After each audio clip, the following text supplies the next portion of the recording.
엄마, 이건 좀 요즘 애들은 이런 거 안 입혀요.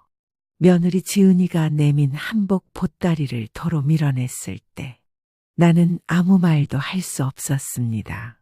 한 달 동안 밤마다 한 땀 한 땀 술을 놓았던 그 옷이 그냥 낡은 헌옷처럼 취급당하는 기분이었습니다. 그래, 미안해. 나는 겨우 그 말만 하고 보따리를 안고 방으로 들어왔습니다. 문을 닫는 순간 참았던 눈물이 주르륵 흘러내렸습니다.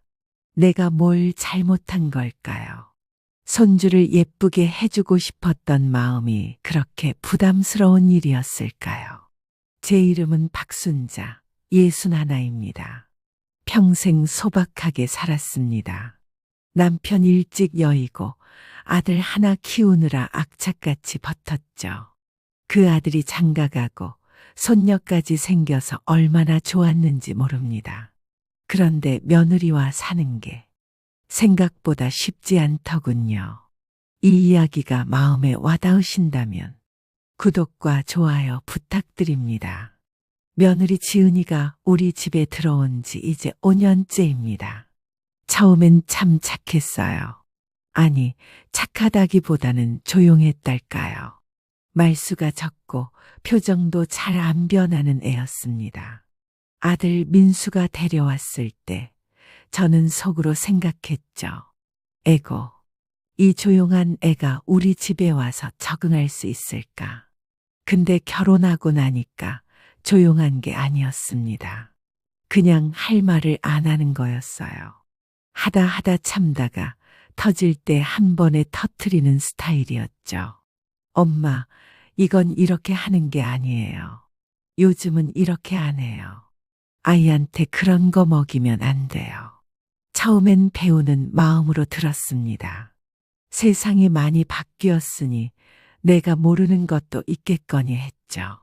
그런데 시간이 지날수록 제가 하는 일마다 틀린 것처럼 느껴지더군요. 설거지를 해도 엄마 그렇게 하면 세제가 안 빠져요.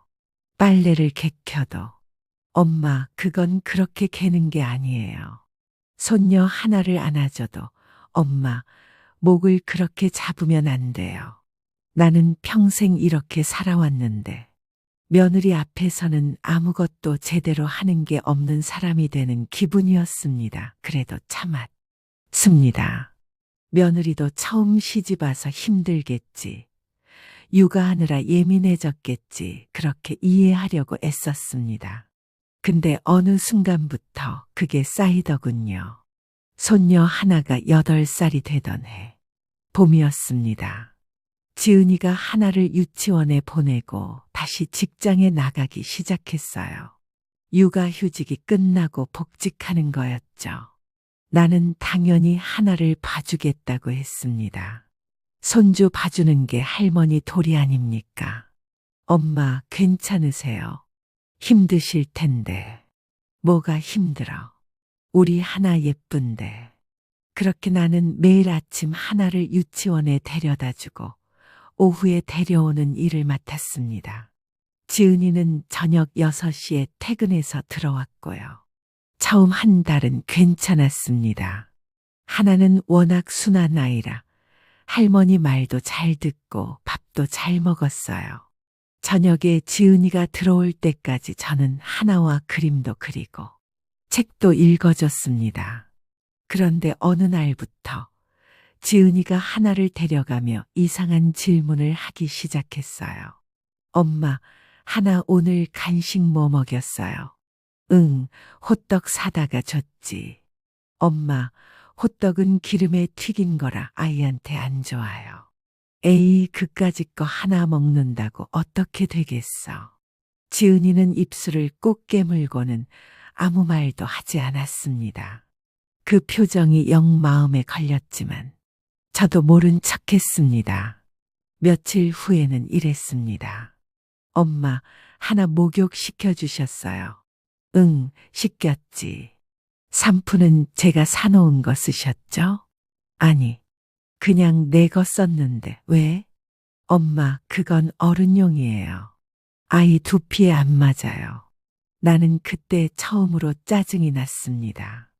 야, 내가 어릴 때도 나는 그냥 다 같이 썼어. 그렇게 예민하게 굴면 애가 약해져. 지은이는 그날 하나를 데리고 자기 방으로 들어가더니 문을 닫아버렸습니다. 그날 밤 아들 민수가 제 방으로 찾아왔어요. 엄마, 지은이가 엄마한테 좀 섭섭했나 봐요. 내가 뭘 잘못했는데. 아니, 잘못한 건 아닌데 요즘 육아 방식이 좀 달라져서 그래요. 지은이도 예민한 거 아시잖아요. 그럼 나보고 어쩌라고. 손주 하나 봐주는 것도 눈치 보면서 해야 되냐. 민수는 난처한 표정으로 극적이다가 결국 아무 말도 못하고 나갔습니다. 그날 밤 나는 잠이 안 왔습니다. 내가 뭘 그렇게 잘못했나 싶었어요. 손주 예뻐서 간식 하나 사주고 씻겨주는 게 그렇게 큰 잘못인가요? 지은이 엄마도 나처럼 했을 텐데 왜 나한테만 이러는 걸까요? 그렇게 마음에 응어리가 생기기 시작했습니다. 다음 날부터 나는 조심스러워졌어요. 하나한테 뭘 해줄 때마다 지은이 눈치를 보게 됐습니다. 간식을 사주고 싶어도 이거 먹이면 또 뭐라고 하려나 싶어서 참았고, 하나가 할머니 목욕해요 해도 엄마 오면 하자 하고 미뤘습니다. 손주를 돌보는 게 즐거운 일이었는데 어느새 부담이 되어버렸습니다. 한 달쯤 지났을 때 지은이가 또 한 번 폭탄을 터뜨렸어요. 엄마, 하나 유치원 선생님이 그러는데요. 하나가 요즘 산만하대요. 산만해? 우리 하나가. 네. 집에서 TV를 너무 많이 보는 것 같대요. 나는 그제야 깨달았습니다. 지은이가 하나한테 물어봤던 거죠. 할머니랑 뭐 하고 놀아 하고. 야, 내가 TV를 하루 종일 틀어놓은 것도 아니고 점심 먹을 때 잠깐 본 건데 그게 뭐가 문제야. 엄마는 문제라고 생각 안 하시겠지만 요즘 애들은 영상 노출 시간을 정해놓고 키워요. 아니, 내가 애를 못 키워서 이 모양인가. 너희 남편도 내가 키웠어. 그렇게 키워도 멀쩡하게 잘 컸잖아. 지은이는 한숨을 푹 쉬더니 말했습니다. 엄마, 제가 직장 그만둘까 봐요. 그 말에 나는 할 말을 잃었습니다. 지은이가 직장을 그만둔다는 건 내가 하나를 제대로 못 봐준다는 뜻이었으니까요. 나를 믿지 못한다는 뜻이었습니다. 그래, 내 마음대로 해. 나는 더 이상 참을 수가 없어서 방으로 들어가 버렸습니다. 눈물이 핑 돌았지만 울고 싶지 않았어요. 울면 지는 것 같았으니까요. 그날 이후로 나와 지은이는 거의 말을 섞지 않았습니다. 꼭 필요한 말만 했죠.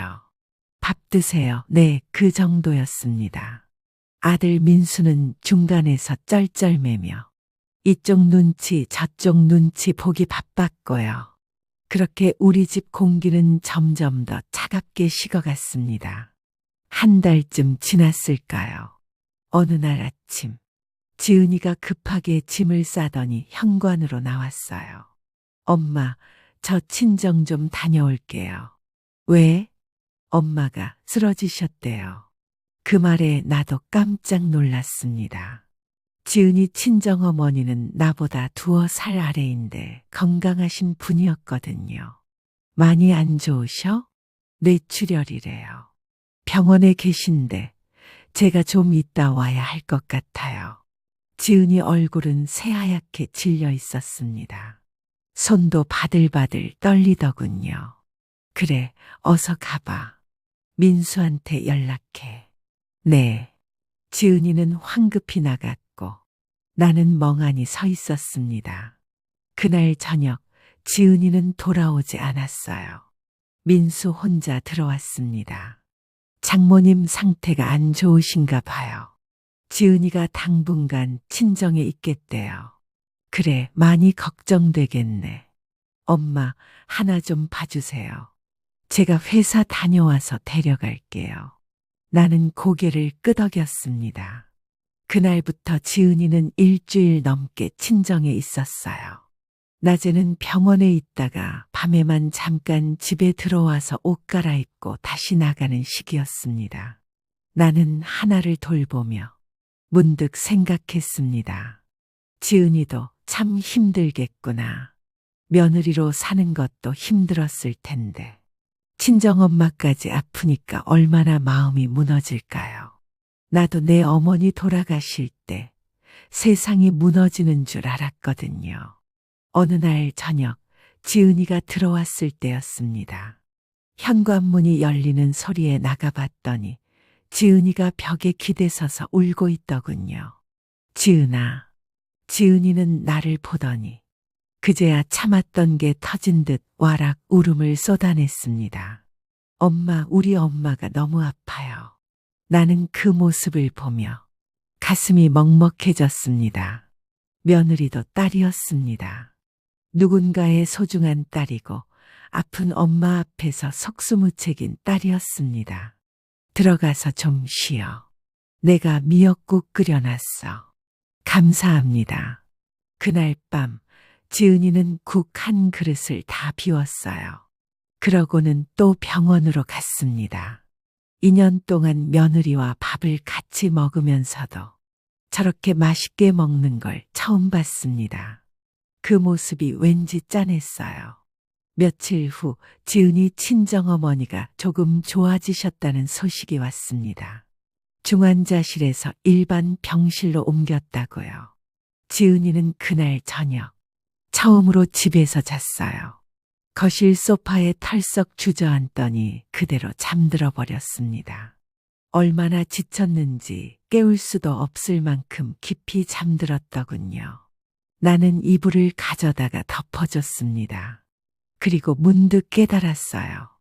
지은이가 까칠하게 군 건 어쩌면 완벽한 며느리, 완벽한 엄마가 되려고 애쓰다 보니 그랬던 건 아닐까요? 나한테 뭐라고 한 것도 하나를 제대로 키우고 싶어서였을 거예요. 나는 내 방식대로 손주를 사랑했고 지은이는 지은이 방식대로 딸을 사랑한 것뿐이었습니다. 그런데 우리는 서로의 방식만 틀렸다고 생각했던 거죠. 그날 밤 나는 오래 생각했습니다. 그리고 다음 날 결심했어요. 내가 먼저 다가가자. 다음 날 아침 나는 지은이가 좋아하는 호박죽을 끓였습니다. 지은이는 원래 아침을 잘 안 먹는 애인데 죽은 좋아하거든요. 지은아, 아침 먹고 가. 엄마가 쑤셨어요. 응, 너 죽 좋아하잖아. 지은이는 멍하니 나를 보더니 조심스럽게 숟가락을 들었습니다. 한술 떠서 입에 넣고는 눈이 조금 붉어지더군요. 맛있어요. 그래, 많이 먹어. 그날 이후로 우리 사이의 공기가 조금씩 풀리기 시작했습니다. 지은이 친정어머니가 퇴원하시고 한 달쯤 지났을 때였습니다. 지은이가 조심스럽게 말을 꺼냈어요. 엄마, 저 다시 하나 봐주시면 안 될까요? 내가 봐도 돼? 네, 제가 너무 예민하게 굴었던 것 같아요. 엄마 마음 많이 상하셨죠? 나는 고개를 저었습니다. 아니야, 나도 고집 부렸어. 내 말이 맞았어. 아니에요. 엄마는 하나를 사랑하는 마음으로 하신 건데 제가 너무 잔소리했어요. 우리는 그렇게 처음으로 서로에게 미안하다는 말을 했습니다. 근데 지은아, 하나 말인데. 네? 앞으로는 내가 원하는 대로 해. 나한테 알려줘. 뭘 먹이면 안 되는지, 어떻게 씻겨야 하는지 내가 배울게. 지은이는 눈시울이 붉어지더니 고개를 끄덕였습니다. 엄마, 제가 메모 좀 해놔도 될까요? 냉장고에. 그래, 그렇게 해. 그날부터 냉장고에 지은이가 쓴 메모지가 하나둘 붙기 시작했어요. 하나 간식, 과일, 견과류, 우유, 과자 X. 목욕 후 보습제 꼭 발라주세요. TV는 하루 30분만요. 처음엔 좀 거슬렸습니다. 이게 뭐 군대도 아니고. 근데 며칠 지나니까 오히려 편하더군요. 눈치 안 보고 할 수 있으니까요. 그리고 나도 메모를 붙이기 시작했어요. 오늘 하나가 유치원에서 상 받았어요. 하나가 엄마 보고 싶대요. 일찍 와요. 지은이는 그 메모를 보고 웃으며 답장을 붙였습니다. 엄마 고마워요. 어느 날 하나가 나를 보며 물었어요. 할머니, 엄마랑 안 싸워요? 응, 이제 안 싸워. 다행이다. 할머니랑 엄마 싸우면 하나가 속상해요. 하나는 그렇게 말하고는 내 품에 폭 안겼습니다. 아, 이 아이 때문에 우리가 참았구나. 이 아이 때문에 우리가 다시 가까워진 거구나. 그 생각이 드니까 가슴이 뜨거워졌습니다. 그날 저녁 지은이가 퇴근해서 들어왔을 때였습니다. 나는 용기를 내서 말했어요. 지은아, 미안해. 내가 너무 내 방식만 고집했어. 아니에요, 엄마. 저야말로 너무 까칠하게 굴었어요. 엄마가 하나 봐주시는 거 당연하게 생각했던 것 같아요. 우리는 그렇게 마주 앉아서 처음으로 진짜 대화를 했습니다. 지은이는 회사 다니면서 아이 키우는 게 얼마나 힘든지 매일 죄책감에 시달린다고 했어요. 하나한테 미안하고 시어머니한테도 미안하고 그래서 더 예민해졌던 거라고요. 나는 지은이 손을 잡았습니다. 지은아, 넌 잘하고 있어. 정말 잘하고 있어. 지은이는 그 말에 울컥했는지 눈물을 글썽였습니다. 엄마, 나도 처음엔 서운했어. 근데 이제 알겠어. 우린 방식만 다를 뿐이지. 하나를 사랑하는 마음은 똑같잖아. 네, 고마워요, 엄마. 그날 밤 우리는 오랜만에 거실에서 차를 마시며 이런저런 이야기를 나눴습니다. 지은이가 회사에서 있었던 일, 하나가 유치원에서 친구랑 싸운 일, 그리고 지은이 친정어머니가 많이 좋아지셨다는 이야기까지. 나는 문득 깨달았어요. 며느리와 시어머니로 만났지만 우리도 그냥 여자와 여자로 만날 수 있다는 걸, 각자의 인생을 살아온 두 여자가 하나를 사랑하는 마음으로 함께 살아가고 있다는 걸, 완벽하진 않아도 조금씩 맞춰가면 되는 거였습니다. 그로부터 1년이 지났습니다. 지은이는 여전히 까칠할 때가 있어요. 하나 교육 문제로 이야기하다 보면 가끔 의견이 안 맞을 때도 있고요. 하지만 이제는 다릅니다. 엄마, 이건 제 생각인데요. 그래, 내 생각도 들어볼게. 서로의 이야기를 들어주게 됐어요. 무조건 내 방식이 옳다고 우기지 않게 됐고요. 오늘도 나는 하나를 유치원에 데려다주고 돌아오는 길입니다. 손에는 지은이가 냉장고에 붙여놓은 장보기 메모지가 들려 있어요. 엄마, 저녁은 된장찌개 어때요? 엄마, 된장찌개가 제일 맛있어요. 나는 그 메모를 보며 미소 지었습니다. 며느리가 까탈스럽다고 생각했던 시간들. 그 시간 동안 지은이도 저를 답답하게 생각했겠죠. 서로 상처받고 오해하고 멀어졌던 시간들. 하지만 그 시간이 있었기에 지금 우리가 더 가까워진 것 같습니다. 집으로 돌아가는 길, 휴대폰이 울렸어요. 지은이한테서 온 문자였습니다. 엄마, 오늘 제가 조금 일찍 들어갈게요. 같이 저녁 먹어요. 나는 답장을 보냈습니다. 그래, 엄마가 맛있는 거 해놓을게. 핸드폰을 주머니에 넣고 나는 시장 쪽으로 발걸음을 돌렸습니다. 오늘은 지은이가 좋아하는 두부도 사고 하나가 좋아하는 당근도 사가야겠어요. 며느리와 시어머니, 우리는 그렇게 조금씩 서로를 이해하며 살아가고 있습니다. 완벽하진 않지만 그래도 괜찮습니다. 사랑하는 마음이 있으니까요.